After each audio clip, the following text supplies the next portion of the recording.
The thing about ideas is that you don't know if they're a bad one until you execute it. So let's find out. Hi, my name is MeganBatoon. I've been on the internet for far too long, and I have dodged a lot of questions before. And so I figured, let's go through all of the questions I maybe have avoided or never answered before for whatever reason and try and answer them. And then I was like, ooh, this seems like this could go awry. So then I was like, okay, cool. What can I do to make sure that even if something pops up that I am not ready to look at, what's gonna self-soothe me? So I'm just gonna steam my face. Just beware, sometimes it like when you're cooking bacon. Let's get into our first question. There's gonna be a lot of boyfriend questions. I will answer that at the end because I actually don't know what I wanna provide yet. Someone asked, are you and Andrew dating? No, we are not. Wow, that was easy. Is this gonna be easy?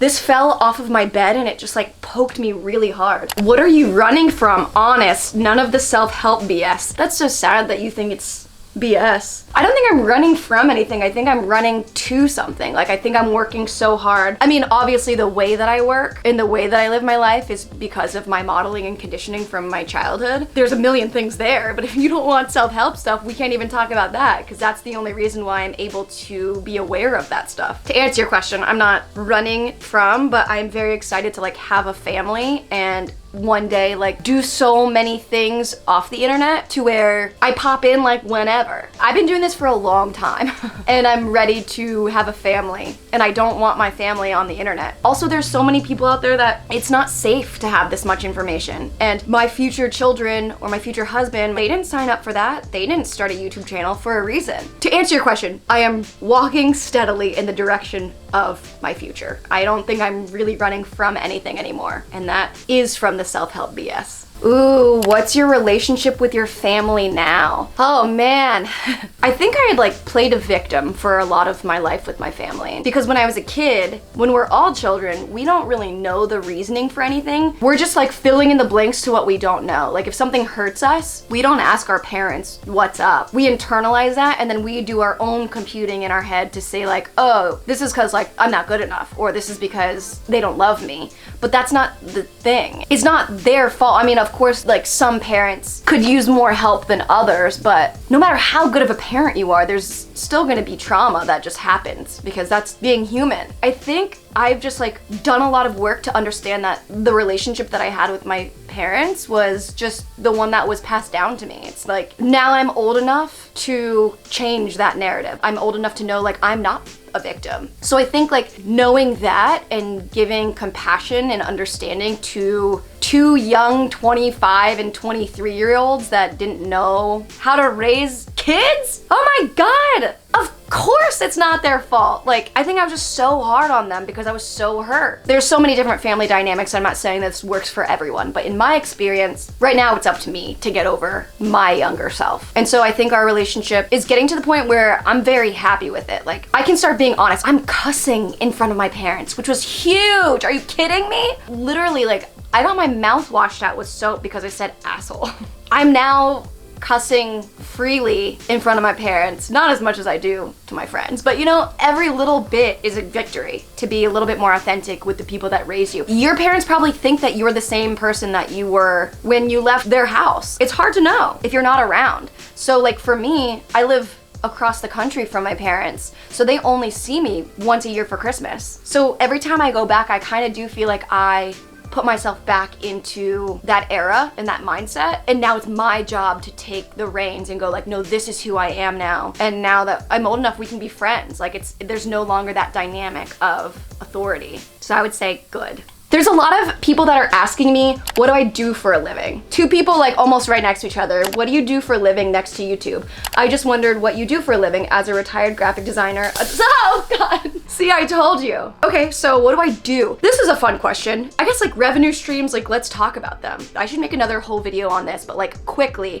YouTube, Instagram, merchandise, podcast, my Substack, which is now an exclusive corner where I'm doing content that you can only find there. I'm also working on a project I cannot say anything about right now. The project I shot for a year last year should be coming out in June, so that was a revenue stream. I sell my clothes on Poshmark, and I'm looking into doing like a vacation rental property. Other than that, I mean, I didn't like really get into stocks. I just don't get it. Like, I have like a little bit of Bitcoin, but yeah, I mean, like, generally a television host is like my job, but it's like you don't really know when those jobs come up. So I'm always going out for them whenever the opportunity arises, but like a lot of times they just don't go. So my thing is right now, like looking forward, even after YouTube, it's like, how do I create my own ideas for a streaming service or a television outlet? Because the goal would be to be on TV, do my thing, redo houses, whatnot, and then come home to my family and have like a very private family life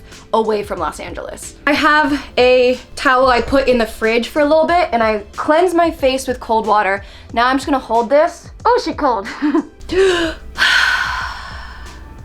Oh my God, she's alive and awake! And her eyebrow is like not there anymore. We have done it, we have cleansed. Now I'm gonna just put some moisturizer on and SPF, because you just have to. Do not argue with me, just do it. I go all the way down to my neck. Oh my God, I spilled it on my rug! Okay, so this is straight from the rug onto my neck. Cannot believe this is spilled all over my rug. But with that being said, while this dries and before we put our SPF on, how about one more question? There's so many questions that I'll probably do a part 2 of this. So let me know if you liked this, because I'm gonna film the part 2 right after, and I'll put it out whenever you want. When works for you? There's a question that says, are you and Ian friends again? What happened between you and Ian, and how many relationships have you been in since your last public one? I'll answer all of these in one statement. I was in a very public relationship when I was like 21 to 23. We were both so young, had never really been in a relationship on that level. We're both very passionate, and I think that like it wasn't right for us. Like, he's an incredible person, huge like inspiration to me, but like our lifestyles just didn't line up. Like the things that he wanted and the things that I want are so very different. We both want to inspire and teach, which is cool, but we have such different ways of doing that. We would never make sense now, but that's because we've followed our paths of what our paths actually are. And back then, I don't think my path was very clear. So we're definitely friends again. That was incredible to know that you can be friends without being, you know, we don't have to hang out. But like, I don't have any ill will towards most of my exes. All the ones that are sane, we're fine. So now I guess it brings us to like, what do I do about my current boyfriend? I don't know. I actually would love to hear your thoughts on it, because I do want to share so much of my life, and so much of like the best parts of my life are with this person. He's going to be a big part of my life for the rest of my life. So if anyone were to be on with me, it would be him, because he's not going anywhere. But I just don't know. I'm scared, honestly. I'm scared of what could happen in the future with like people finding where we live, or like, I don't know. There's a few things in my life where I'm like, that's kind of dangerous to have so much information out. And now that I've lived online for about 10 years, like I know what to put and what not to put. And I don't really know what to do with that. I kind of feel like I never want it to be like name and face and we know who this person is. Like, he didn't sign up for that. All of the other people that I've dated in my life were already in the public eye. My boyfriend does sound for film. Like, he doesn't want to be in front of the camera, or else he would be. I guess that's something to figure out. Let me know what you think. That would be cool. Okay, so before we end, our SPF.